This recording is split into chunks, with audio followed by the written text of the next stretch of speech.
Audio Jungle.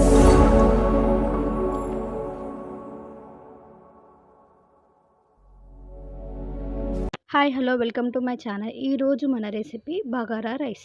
దీనికోసం ముందుగా stove on చేసి ఒక బౌల్ పెట్టుకొని 3 టేబుల్ స్పూన్ ఆయిల్ వేసుకోవాలి. ఆయిల్ వేసుకున్నాక టేస్ట్ కోసం కొద్దిగా నెయ్యి వేసుకుంటే బగారా టేస్ట్ అనేది బాగుంటుంది.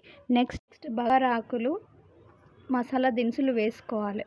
వేసుకున్నాక ముందుగా కట్ చేసి పెట్టుకున్న పచ్చిమిర్చి వేసుకోవాలి. పచ్చిమిర్చి కొద్దిగా ఫ్రై అయ్యాక ముందుగా కట్ చేసి పెట్టుకున్న ఆనియన్స్ ముక్కలను కూడా వేసుకోవాలి. ఆనియన్స్ వేసుకున్నాక బాగా ఫ్రై అవ్వాలి. బాగా ఫ్రై అయినాక ముందుగా కట్ చేసుకున్న బీన్స్ ముక్కల్ని కూడా ఇందులో వేసుకోవాలి. ఆయిల్లో బాగా ఫ్రై అవ్వాలి. ఇలా అన్నీ బాగా కలుపుకుంటే అందులో ఉన్న టేస్ట్ అనేది బాగా తెలుస్తుంది. ఇందులో ముందుగా కట్ చేసి పెట్టుకున్న క్యారెట్ ముక్కల్ని, కొద్దిగా అల్లం వెల్లుల్లి పేస్ట్ని వేసుకొని బాగా కలుపుకోవాలి.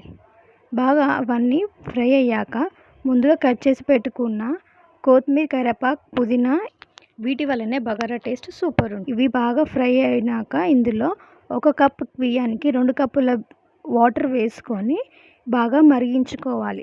బాగా మరుగుతున్నప్పుడు ఇందులో ముందుగా కడిగి పెట్టుకున్న బియ్యం వేసుకోవాలి. వేసుకొని 5 to 10 మినిట్స్ బాగా ఉడకనివ్వాలి. 5 to 10 మినిట్స్ తర్వాత బగారా రైస్ అనేది రెడీ అవుతుంది. ఈ బగారా రైస్ ఇంట్లోనే ఉన్న బియ్యంతో ఎంతో టేస్టీగా చేసుకోవచ్చు. ఈ బగారా రైస్లోకి ఎలాంటి కర్రీస్ అయినా చాలా టేస్టీగా ఉంటుంది. సో మీరు కూడా తప్పకుండా ట్రై చేయండి మన ఇంట్లో బియ్యంతో. మరిన్ని వీడియోస్ కోసం లైక్, షేర్, సబ్స్క్రైబ్.